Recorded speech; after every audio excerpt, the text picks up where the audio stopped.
నిన్న ఆంధ్రప్రదేశ్ ముఖ్యమంత్రి చంద్రబాబు నాయుడు గారు ఢిల్లీ వెళ్ళి కేంద్ర పెద్దలు అమిత్ షా గారిని కలవడం జరిగింది. అయితే దీని వెనకాల చాలా కారణాలు ఉన్నాయి. ముఖ్యంగా ఆంధ్రప్రదేశ్ రాజధాని ఏదైతే ఉందో అమరావతిని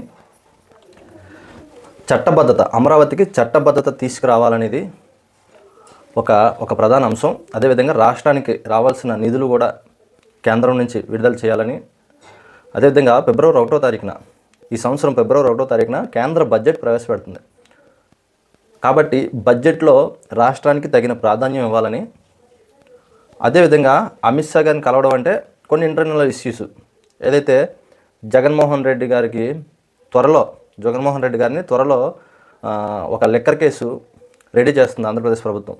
సో ఆ లిక్కర్ కేసులో జగన్మోహన్ రెడ్డి గారి ప్రమేయంతో పాటు ఆ ప్రమేయాన్ని వివరించి త్వరలో జగన్మోహన్ రెడ్డి గారికి అరెస్టు జరిగే అవకాశాలు ఉన్నాయి. కాబట్టి దానికి కూడా కేంద్రం నుంచి సహకారం లభించాల్సిందే. కొన్ని ఇంటర్నల్ ఇష్యూస్ ఉంటాయి, అది వేరే విషయం. కానీ ప్రధానంగా మన అమరావతికి చట్టబద్ధత కల్పించాలనేది చంద్రబాబు నాయుడు గారు ఒక ముఖ్యాంశంగా నేను అమిత్ షా గారిని కలిసి వివరించడం జరిగింది.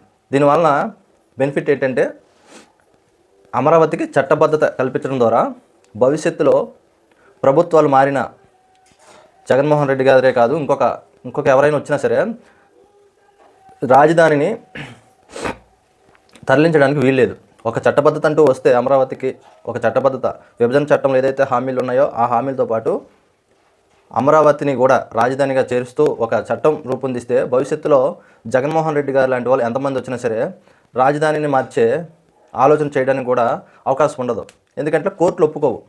ఎప్పుడైతే ఒక చట్టం తయారయ్యిందో దాన్ని ఒకవేళ జగన్మోహన్ రెడ్డి గారు లాంటి వాళ్ళు వచ్చి 3 రాజధానులని లేకపోతే 6 రాజధానులని ఏమైనా ఇష్యూస్ చేసినా సరే కోర్టులు ఒప్పుకోవు.